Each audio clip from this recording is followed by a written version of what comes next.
दोस्तों नमस्कार, स्वागत है आपका 4 PM पर। मैं हूं आपके साथ अदिति। ममता बनर्जी के करीबी और पूर्व मंत्री का अचानक से शव मिला। राजनीतिक दबाव के चलते ये मौत हुई है।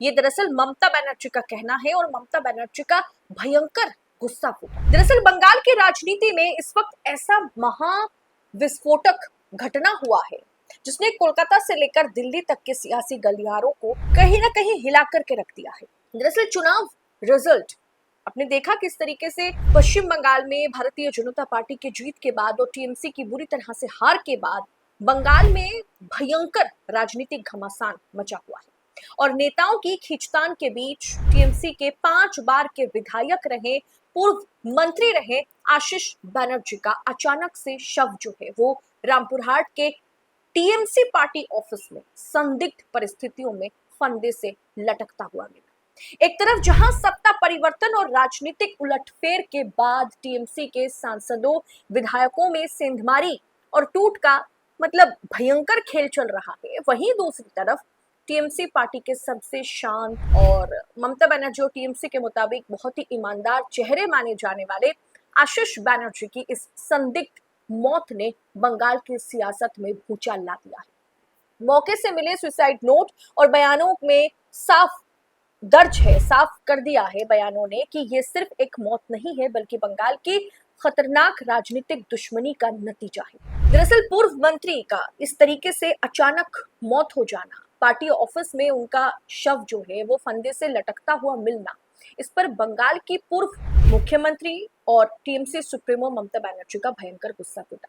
ममता बनर्जी ने इस घटना के लिए विपक्षी घेराबंदी कर दी। उन्होंने भाजपा को आड़े हाथों लिया। वो लगातार कह रही हैं कि ये जो राजनीतिक दबाव है, टीएमसी छोड़ो और भारतीय जनता पार्टी में शामिल हो जाओ या फिर टीएमसी छोड़ो और ममता बनर्जी के खिलाफ राग लापने लगो, ये जो राजनीतिक एक दबाव दिल्ली से लेकर पश्चिम बंगाल तक बनाया जा रहा है मेरे पार्टी वर्कर्स पर, मेरे पार्टी के लीडर्स पर, वो कहीं ना कहीं इस घटना को अंजाम दे दिया है। दरअसल ममता बनर्जी ने एक ट्विटर पर अपना दर्द और आक्रोश बयां करते हुए क्या लिखा, जरा ध्यान से सुनिए। आपके स्क्रीन पर है। आशीष बनर्जी के निधन ने मुझे अंदर तक झकझोर कर रख दिया है। उन्होंने अपना अधिकांश जीवन शिक्षण और समर्पण के साथ समाज की सेवा में बिताया। रामपुरहाट और बीरभूम के लोगों के साथ उनके नम्र स्वभाव और गहरे जुड़ाव के लिए वे हमेशा जाने जाते थे। ममता बनर्जी आगे लिखती है, इस त्रासदी को ये बात और दर्दनाक बनाती है वो है कि अत्यधिक मानसिक और भावनात्मक तनाव जिसे उन्होंने अपने अंतिम दिनों में सहा है। 5 बार के विधायक, पूर्व डिप्टी स्पीकर, चेयरमैन के रूप में आशीष दा ने रामपुरहाट में विकास लाने के लिए खुद को समर्पित कर दिया था और जनता के लिए कई महत्वपूर्ण काम किए।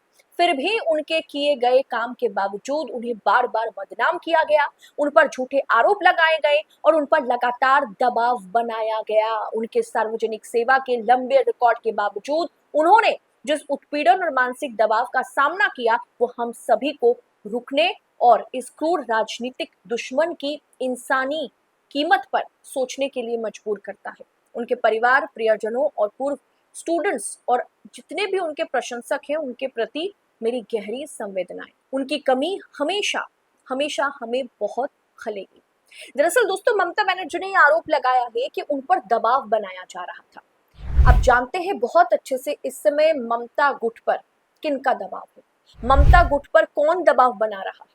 ममता बनर्जी के इस तीखे हमले ने, सवालों ने बंगाल के इस खौफनाक माहौल को कहीं ना कहीं उजागर कर दिया है जो चुनावों के बाद से ही देखने को मिल रहा है।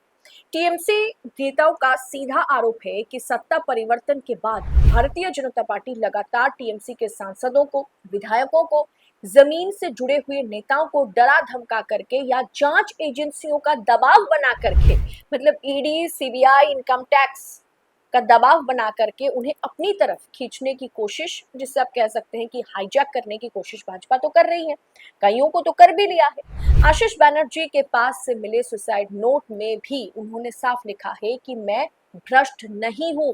दरअसल एक मैटर हुआ था कि जब भारतीय जनता पार्टी चुनाव जीत गई और ममता बनर्जी सत्ता हार गई, उस समय से जितने भी ममता के करीबी हैं, जो ममता को धोखा नहीं दिया, जो नई एनसीपीआई में शामिल नहीं हुए, जो भाजपा का तलवा चाटते हुए नजर नहीं आए, ऐसे नेताओं पर भयंकर दबाव बनाया जा रहा है। उन्होंने उन पर भ्रष्टाचार के आरोप लगाए गए, लगातार उनको दबाव में रखा गया, उन पर केसेस चलाने के आरोप लगाए गए, उन पर एफआईआर दर्ज करने तक की बात आ गई।